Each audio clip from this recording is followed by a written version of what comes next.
5 seconds.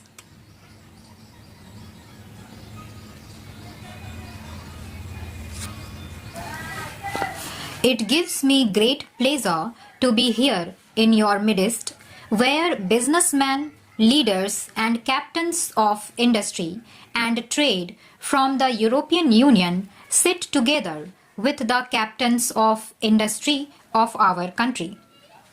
I have always believed with Lord Keynes that in the final analysis, businessmen are the custodians of the possibility of survival of human civilization, and therefore, if business leaders think right, I think our societies and our polities can look to the future with hope and confidence. Therefore, I greatly welcome this opportunity to interact with such an outstanding group of leaders of business and industry. Prime Minister has already mentioned that we had a very fruitful meeting with him and the President and the members of the European Commission, and tomorrow we will have a bilateral meeting where we will discuss the further development of our relations with the United Kingdom. Under the presidency of Prime Minister, we have made a very good progress in our strategic partnership.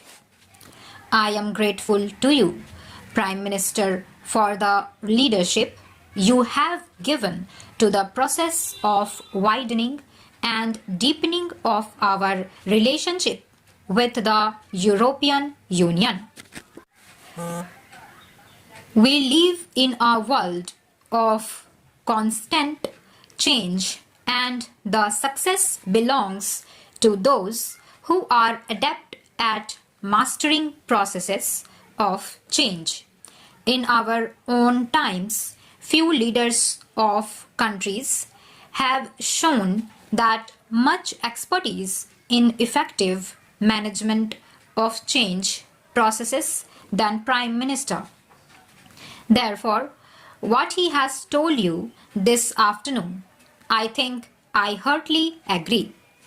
Those are the ways to manage processes of change, and the moral of what he has been saying is similar to what I have been saying to our own people. Do not be too fearful of change. Learn to live with change, though of course governments have the responsibility to smoothen the process of change, smoothen the transitional pain that may at some times accompany the process of change. So, what Prime Minister has told you this evening, I heartily support.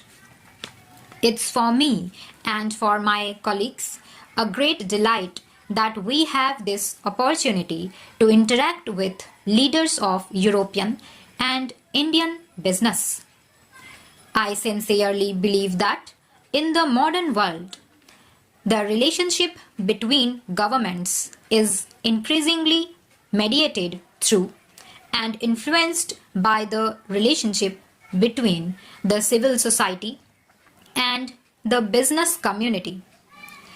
It is on the foundation of people to people and business to business relations that we in government try to build state to state relations. India and the EU have deep and abiding ties comprising political, cultural, social, and economic relations. We are the largest democracies of the world. We cherish the freedoms that democracy offers. We share a common belief in pluralism, consultations, and consensus, in the rule of law, and in peace. For in peace and in stability, we have the foundations necessary for development and economic growth within the framework of an open society and an open economy. The terrorist attacks on July 7 this year in London are an unfortunate affirmation of our view that terrorism, by whatever name, can have no place in a civilized society. I am emphasizing this in this business summit because one of the aims of terrorism is to cause economic instability all round. I hope that as India and EU join hands today to strengthen our economic ties, one aspect of those ties must be to ensure peace in our lands. We need each other's strong support in that endeavor. We meet here today at a time when the Indian economy is once again on an upward growth path. For 2 years in a row, we have had upwards of 7% growth in our national income. This year, we expect to repeat that performance. I am convinced that we will sustain this rate of growth, perhaps even improve upon it in the next few years. This has the potential of transforming our economy in many ways. It is now possible, as never before, for us to visualize an India without poverty, without disease, and without scourge of extreme deprivation. There is an air of optimism, and as a believer in the ideas of Lord Keynes, I am convinced that positive expectations have a way of yielding positive outcomes.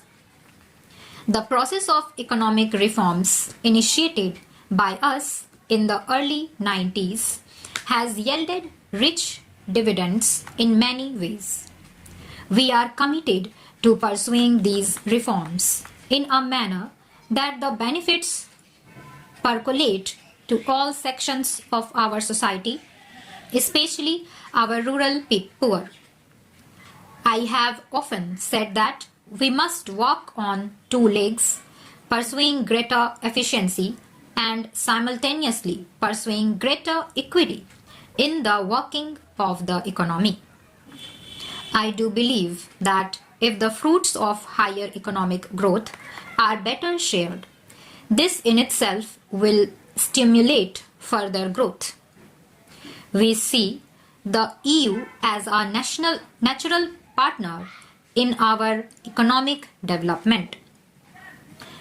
For centuries, long before the colonial era began, Indians and Europeans have been engaged in commerce. India has had civilizational and commercial links with different nationalities within Europe. We must build on those links by renewing the economic, social, and cultural basis of our relationship. Stop.